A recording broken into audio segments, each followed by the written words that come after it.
काळा मसाला घरी कसा बनवायचा आणि त्या मसाल्यापासून चिकन रस्सा कसा बनवायची ती आज आपण रेसिपी करणार आहोत। हे चिकन बघू शकता, मस्त तरीदार चिकन रस्सा बनवून तयार झालेला आहे। या पद्धतीने करसाल ना एकदम परफेक्ट रेसिपी होईल, नक्की करून बघा। व्हिडिओला लाईक करा आणि माझ्या यूट्यूब चॅनलला नक्की सबस्क्राईब करा। तर चला रेसिपीला सुरुवात करूया। इथं 500 ग्रॅम चिकन घेतलं आहे। चिकन स्वच्छ धुवून घ्यायचं आहे आपल्याला। आता एका कढईमध्ये 1 चमचा तेल घेतलं आहे, त्याच्यामध्ये मध्यम आकाराचा बारीक कापलेला कांदा आणि थोडीशी हळद, थोडंसं मीठ टाकायचं आहे आणि त्याच्यावरच हे चिकन आपल्याला टाकायचं आहे।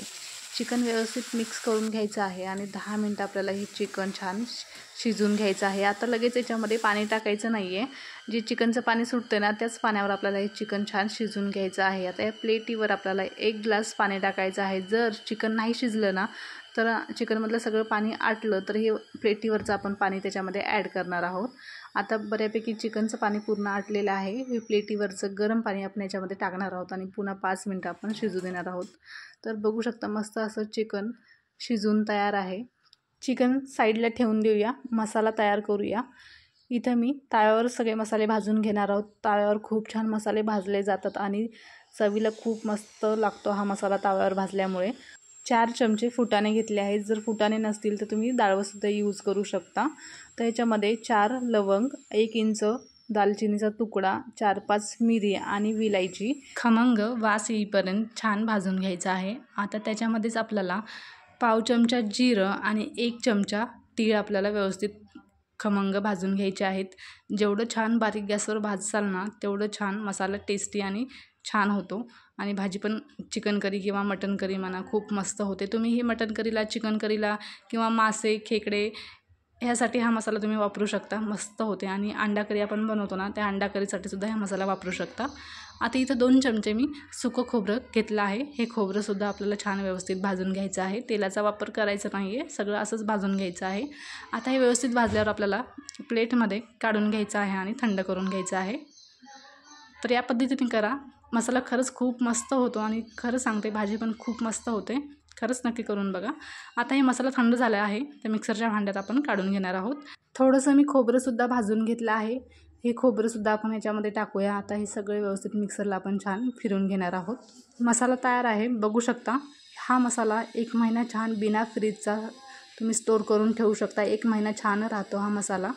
तर मस्त असा खमंग वास येत आहे मसाल्याचा आणि कलर पण खूप मस्त आलेला आहे। तर हे मसाला वापरतोयस तुम्हाला कोणताही बाहेरचा मसाला वापरायची गरज नाही आहे। तर आता आपण चिकन करी बनवणार आहोत या मसाल्यापासून।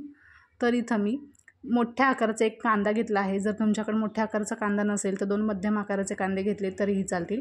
त्याच्यामध्येच 1 इंच आल्याचा तुकडा, 7 ते 8 लसणाच्या पाकळ्या। आता हे छान आपण मिक्सरला फिरून घेणार आहोत। तर बघू शकता हे मिक्सरला छान फिरून घेतलेलं आहे। वाटण पण तयार आहे, मसाला पण तयार आहे। चला फोडणीची तयारी करूया। मटण म्हणलं की मटण किंवा चिकन म्हणलं तर तेलाचा थोडा जास्त वापर करायचा, मस्त तरी येते।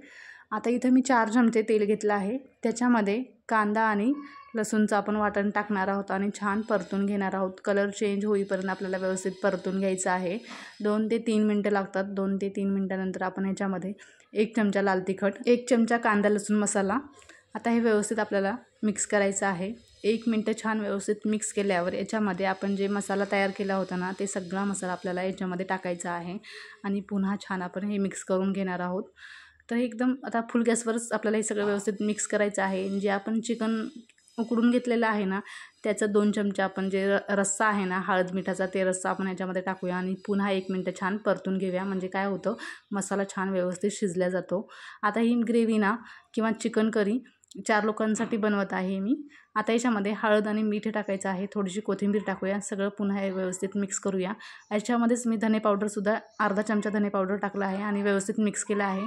आता याच्यामध्ये आपण चिकन टाकूया आणि सगळं पुन्हा व्यवस्थित मिक्स करून घेऊया। जर तुम्हाला सुकं चिकन खायचं असेल ना तर याच्यामध्ये पाणी टाकायची गरज नाही आहे, फक्त 1 मिनटं छान वाफ द्यायची, बारीक गॅसवर झाकून ठेवायचं आणि हे सुकं चिकनसुद्धा तुम्ही असंच खाऊ शकता। पण मला चिकन रस्सा बनवायचा आहे म्हणून मी याच्यामध्ये पाणी ॲड करणार आहे। आता सगळं व्यवस्थित मिक्स केल्यावर याच्यामध्ये 1 ग्लास मी पाणी टाकलं आहे। आता व्यवस्थित मिक्स करूया, पुन्हा 1 ग्लास मी पाणी टाकणार आहे कारण मला थोडीशी पातळ ग्रेव्ही पाहिजे आहे। तर बघू शकता व्यवस्थित मिक्स केलं आहे। आता हे छान याला आपण उकळी येऊ देणार आहोत। उकळी आल्यावर आपलं चिकन मस्त झणझणीत चिकन तयार होते। तर बघू शकता मस्त असं तरी आलेली आहे चिकनला। तर दिसायला पण किती मस्त दिसत आहे बघू शकता. आता खळखळून एक उकळी आलेली आहे. गॅस बंद करूया. तर आपलं चिकन करी तयार आहे. तुम्ही चपातीसोबत, भाकरीसोबत, भातासोबत कशासोबतही खाऊ शकता. आता प्लेटमध्ये किंवा वाटीमध्ये आपण सर्व करूया. तर बघू शकता, तरी बघू शकता किती मस्त आलेली आहे. नक्की ट्राय करा या पद्धतीने. रेसिपी कशी वाटली नक्की सांगा. Okay bye.